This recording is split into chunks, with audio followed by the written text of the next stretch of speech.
Hello viewers, আসসালামু আলাইকুম। আশা করি সবাই ভালো আছেন। আপনারা সবাই ইতিমধ্যে অবগত রয়েছেন যে পুঁজিবাজার সংস্কারের জন্য একটি টাস্ক ফোর্স গঠন করা হয়েছিল গত বছর 7ই নভেম্বর। 5 সদস্য বিশিষ্ট এই টাস্ক ফোর্সে যে সুপারিশগুলো করেছে তার ভিতরে আইপিওর যে বর্তমান যে প্রসিডিউর রয়েছে সেই প্রসিডিউরে কিছু সংস্কারের কথা তারা সুপারিশ করেছে। সেই সুপারিশগুলো কি কি আমরা তা একটু জানবো।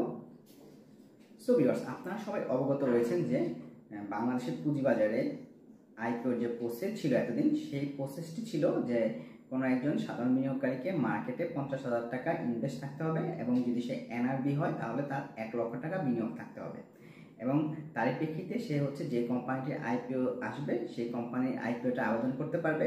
সেক্ষেত্রে কিছু কিছু কোম্পানির ক্ষেত্রে 10,000 টাকা, অনেক কোম্পানির ক্ষেত্রে 15 লক্ষ টাকা পর্যন্ত বিনিয়োগকারীদেরকে আবেদনের সুযোগ দেওয়া হয়েছিল। তো সেই যে সিস্টেম, সেই সিস্টেমটি কিছুটা সংস্কার করার জন্য সুপারিশ করেছে এই টাস্কফোর্স কমিটি। টাস্কফোর্স কমিটি যে সুপারিশ করেছে তার মধ্যে উল্লেখযোগ্য হচ্ছে কোনো কোম্পানি যদি ব্যাংক লোন 1,000 কোটি টাকার উপরে থাকে তাহলে সেই কোম্পানিকে অবশ্যই আইপিওতে আসতে হবে এবং সেই সংক্রান্ত প্রয়োজনীয় দিক নির্দেশনা বাংলাদেশ ব্যাংকের পক্ষ থেকে জানানো হবে। এবং এই কমিটি আরও সুপারিশ করেছে যে আইপিওতে আসার জন্য সাধারণ বিনিয়োগকারীদের জন্য 50% কোটা বরাদ্দ থাকবে এবং প্রাতিষ্ঠানিক বিনিয়োগকারীদের জন্য 50% কোটা বরাদ্দ থাকবে এবং সাধারণ বিনিয়োগকারীদের জন্য যে 50% কোটা বরাদ্দ থাকবে তার ভিতরে দেশি বিনিয়োগকারীদের জন্য 45% আর এনআরবি বিনিয়োগকারীদের জন্য 5% কোটা বরাদ্দ থাকবে। কোনো কোম্পানি যখন আইপিওতে আসার জন্য আবেদন করতে তার ফাইনাল অনুমোদনটি দিতে হচ্ছে সিকিউরিটিজ কমিশন।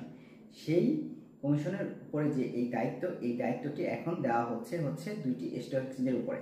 মানে কোন কোম্পানি আইপিওতে আসবে আর কোন কোম্পানি আইপিওতে আসবে না সেই মানে প্রাথমিক অনুমোদন বা সেই সিদ্ধান্ত নিবে ওই স্টক এক্সচেঞ্জ।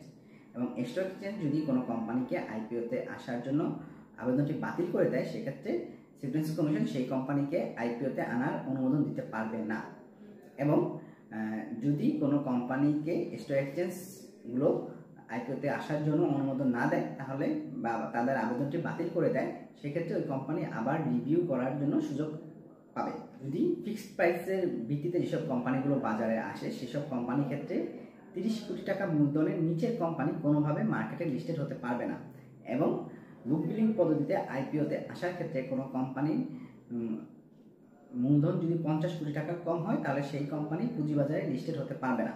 তাছাড়া তারা বড় বড় যেসব মাল্টিন্যাশনাল কোম্পানি রয়েছে এবং সরকারি প্রতিষ্ঠানগুলোকে ডাইরেক্ট লিস্টিংয়ের কথা বলেছে। এর আগে নর্মালি সরকারি প্রতিষ্ঠানগুলো ডাইরেক্ট লিস্টিংয়ের সুবিধা পেত এবং সেই সুবিধাগুলো তারা বড় বড় মাল্টিন্যাশনাল কোম্পানির ক্ষেত্রেও বহাল রাখার জন্য সুপারিশ করেছে। তাদের সুপারিশে আরও উল্লেখ রয়েছে, নর্মালি আমরা বাংলাদেশের মার্কেটে এতদিন দেখতে পেতাম যে একটি কোম্পানি যখন আইপিওর আবেদন করত এবং আইপিওতে আসা, অনুমোদন নেওয়া এবং মার্কেটে লেনদেন হওয়া, এই সময়টি একটি বিশাল সময়ের প্রয়োজন হতো। বর্তমানে টাস্কফোর্স তারা সুপারিশ করেছে যে এই সকল প্রসেস অবশ্যই 6 মাসের ভিতরে কমপ্লিট হতে হবে। মানে কোনো কোম্পানি আইপিওতে আবেদন করা থেকে শুরু করে আইপিও অনুমোদন এবং মার্কেটে লেনদেনের এই সময়টি হবে 6 মাসের ভিতরে। এবং আইপিওতে যে আসার জন্য কোম্পানিটি যে প্রসপেক্টাস সাবমিট করবে সেই প্রসপেক্টাসে তারা যে তথ্যগুলো সরবরাহ করবে সেই তথ্য যাচাইয়ের জন্য বাংলাদেশ সিকিউরিটিজ কমিশনের নির্ধারিত আইপিও অডিটর প্যানেলের মাধ্যমে আর্থিক এসব হিসাব এবং নিরীক্ষাগুলো যাচাই করে আসতে হবে। টাস্কফোর্সের সুপারিশে এই কথাটিও তারা বলেছে। সো ভিউয়ার্স, এই ছিল আইপিও আবেদনের যে নতুন যে চেঞ্জগুলো আসতে যাচ্ছে সেই চেঞ্জগুলো নিয়ে আজকের আলোচনা। ভিডিওটি ভালো লাগলে অবশ্যই লাইক, কমেন্ট, শেয়ার করবেন এবং এমন আরও ভিডিও পেতে চাইলে অবশ্যই চ্যানেলটি সাবস্ক্রাইব করবেন। ধন্যবাদ সবাইকে।